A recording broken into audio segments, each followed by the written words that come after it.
और अगर नहीं करोगे तो नहीं समझ पाओगे, इसलिए सावधान चलो। प्रसेनजीत कुमार दिल्ली से। राधा वल्लभ श्री हरिवंश। महाराज जी, आपके चरणों में कोटि कोटि प्रणाम। महाराज जी, जब भी मैं पढ़ने की कोशिश करता हूँ तो मेरा मन एकाग्रचित नहीं हो पाता, मन में कुछ और चलता रहता है, पढ़ाई में मन ही नहीं लगता, मेहनत करने के बाद भी सफलता नहीं मिल रही। महाराज जी, कृपया आप मार्गदर्शन करें। उद्देश्य ठीक हो जाएगा तो मन लग जाएगा। उद्देश्य हमारा गलत है, अभी पढ़ाई उद्देश्य नहीं है। अगर ठीक से उद्देश्य बन जाए पढ़ाई का तो कैसी बात करते हो। उद्देश्य में बहुत बड़ी ताकत होती है। हर कष्ट सहते हुए अपने उद्देश्य की पूर्ति में कदम नहीं लड़खड़ाते, जिसका उद्देश्य बन जाता है। उद्देश्य बन जाए तो ब्रह्मचारी हो, उद्देश्य ठीक हो, एक बार पढ़ लोगे, 1000 वर्ष अगर जीवित रह कभी भी पूछ लो बात आ जाएगी उसके दिमाग में। अब नाना प्रकार की क्रियाओं से ब्रह्मचर्य का नाश करे, अपने उद्देश्य का नाश करे, तो फिर यही बातें होती जो आप कह रहे हो। कक्षा 9 पढ़े, व्याकरण नहीं पढ़े, शास्त्री नहीं पढ़े, कहीं दूसरी जगह ऐसे नहीं गए कि बैठ के सत्संग सुन के और सीख के बोल रहे, तो भगवद आश्रित हो जाओ बस सब। अब आप खुद समझना हमारी बात को, आप खुद अपना नाश कर रहे हैं। ब्रह्मचर्य का नाश वीर का नाश, जीवन का नाश है। ब्रह्मचर्य अगर सही है, आपने किसी तरह इधर उधर तो ये प्रश्न ही नहीं रहेगा। जिधर दृष्टि डालोगे उधर जय होती चली जाएगी। आजकल के बच्चे नौजवान इसको मनोरंजन समझते हैं और उनको सलाह भी ऐसी मिलती है कि हम जैसे बोल रहे हैं ब्रह्मचर्य के लिए, तो डॉक्टर और आपको जो इधर सांसारिक प्रोत्साहन देने वाले हैं वो आपको सलाह देंगे। हमें तो अंग्रेजी का शब्द नहीं याद है, फ्रस्ट्रेशन। हाँ, और यही जो स्टेशन कह रहे हैं गाड़ी स्टेशन से अलग कर दो तो बोले तुम बहुत शांत हो जाओगे और फिर अपने काम में हो। देखो कैसा उपदेश दिया जा रहा है कि वो तो ये जो कमियां है ना, ये कोई भूत नहीं है जैसे लोग कहते हैं ना, पता नहीं कौन, ऐसा कुछ नहीं, गंदी आदतें हैं, इन पर संयम लाओ। आप समझ रहे, स्वीकार करते हो हमारी बात कि इसमें आपको संशय है? हाँ, तो आप देखो, हम आज ही सत्संग में बोल रहे थे, हमारे रक्त का स्वभाव है ऐसे, जैसे कट जाए ना तो उसका स्वभाव थोड़ी देर में गाढ़ा होने की कोशिश करेगा।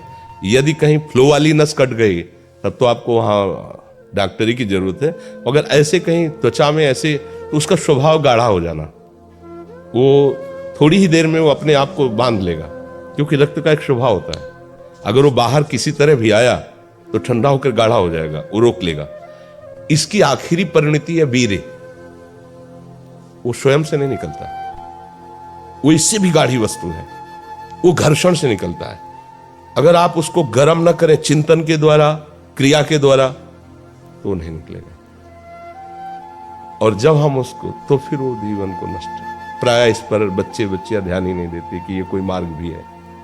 और परिणाम क्या होता है कि फिर वो संसार में, जिसे डिप्रेशन कहते हैं, मानसिक रोग से ग्रसित हो जाते हैं, क्योंकि इसका परिणाम यही है।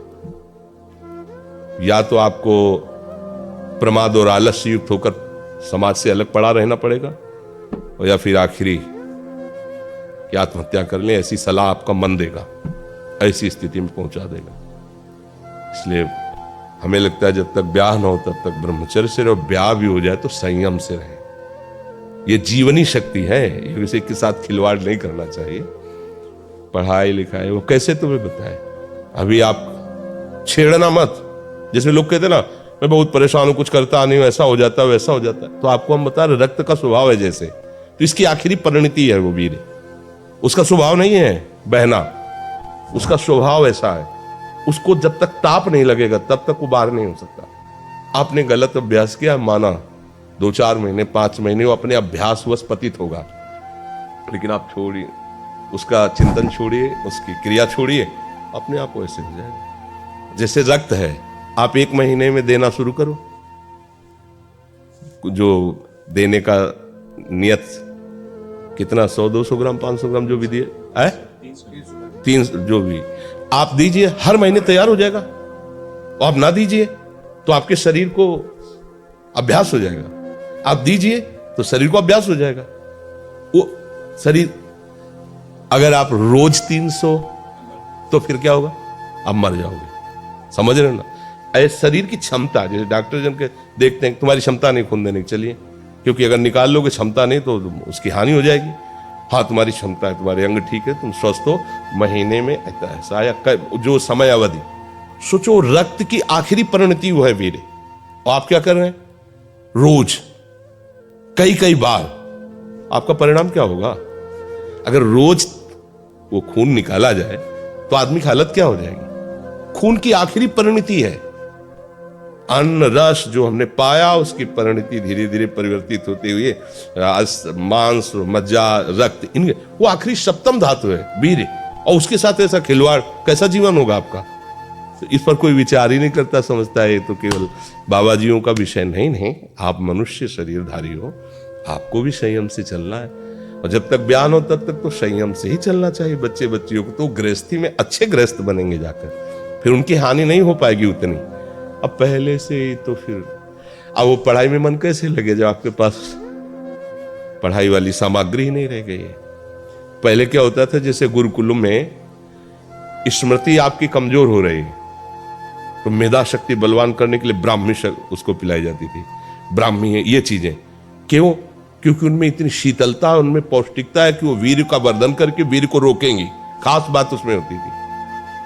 अब हम इस बात को ना समझ करके फ्रेंड बनाते हैं और वो विनाश का खेल खेलते हैं जो हमारी सारी सांसारिक और पारमार्थिक दोनों उन्नति का नाश कर देता है।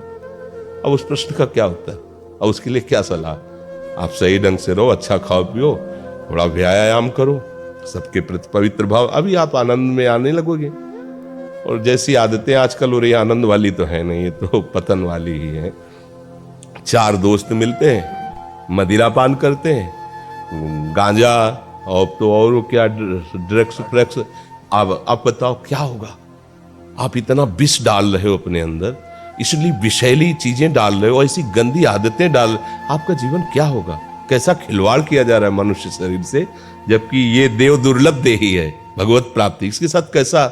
तो बच्चों को ना तो सत्संग मिल रहा है, ना शास्त्र स्वाध्याय मिल रहा है, ऐसा ही संग मिल रहा है जो पतन का कारण क्या हो रहा है। अच्छा, बहुत पढ़े लिखे हो और शराब पी के नाली के कीड़े की तरह पड़े हो, माता पिता का अपमान कर रहे हो, मनमानी बेविचार कर रहे हो, पढ़ाई लिखाई क्या हुआ? पढ़ा लिखा से भाई विद्या तो वही जो विनय, पवित्रता, शालीनता, सभ्यता, नम्रता, ये तो सद्गुण विद्या में आज की रह नहीं रहे।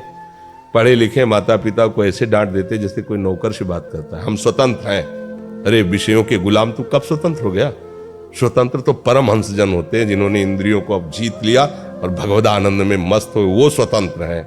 इंद्रियों के गुलाम तुम स्वतंत्र हो? जो विषय जब चाहता है तुम्हें गिरा, तुम स्वतंत्र हो? माता पिता, गुरु, शास्त्र, इनकी परतंत्रता स्वीकार करने वाला ही स्वतंत्र होता है। ये मनमानी आचरण जो आजकल समाज में विस्तृत हो रहे हैं ना, ये पतन, अशांति और पाप का कारण बनते हैं, जो बहुत हानिकारक है। तो बच्चा सावधानी से रहो, जो बचा है उसको संभाल लो जीवन। जब से ज्ञान हो जाए तब से अपने को संभाल ले। भाई पूर्व में गलती हो गई, आगे सुधार लेते हैं जी।